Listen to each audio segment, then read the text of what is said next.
आज मैं आपको एक सच्चे घोस्ट इंडियन आर्मी की कहानी सुनाने जा रहा हूँ जो एकदम रियल और सच्चा है।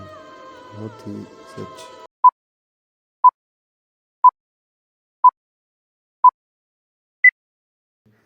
जीतू नाम का एक लड़का जिसने नई नई इंडियन आर्मी ज्वाइन किया था, उसकी पोस्टिंग दूसरी जगह होने के कारण वह ट्रेन में बैठकर हिमालय जा रहा था।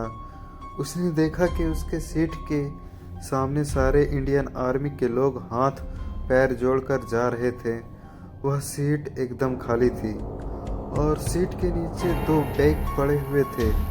जीतू को कुछ समझ नहीं आ रहा था तो वह आंख बंद करके सो गया। जब जीतू की आंख रात में खुली तो उसने देखा उसके सामने वाले सीट पर एक आर्मी वाले ड्रेस में एक लड़का बैठा हुआ था और वह उसी सीट पर बैठ गया जिस पर सारे आर्मी के ऑफिसर हाथ जोड़कर जा रहे थे। और वह लड़का जीतू को देखकर हल्का मुस्कुरा रहा था।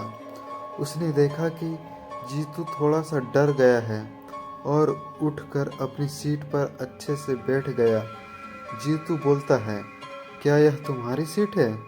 वह लड़का बोलता है, हाँ यह मेरी सीट है। फिर जीतू पूछता है, अच्छा एक बात बताओ, तुम्हें पता है तुम्हारी सीट पर सब आकर हाथ क्यों जोड़ रहे थे? उस लड़के ने कोई जवाब नहीं दिया। जीतू फिर से एक बार पूछा। वह लड़का जीतू को देखकर मुस्कुरा रहा था और सब कुछ नहीं बोला।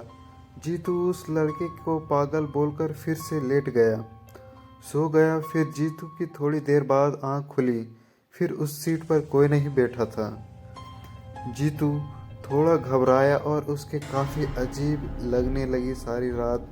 जीतू उस लड़के के बारे में सोच कर सो नहीं रहा था और उस सीट को रात भर देख रहा था।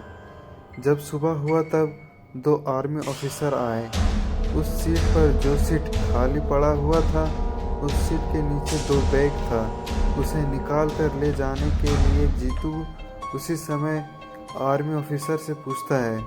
उस लड़के के बारे में उन ऑफिसर्स ने बताया तो जीतू के होश उड़ गए। 1968 में उनका देहांत हो गया था।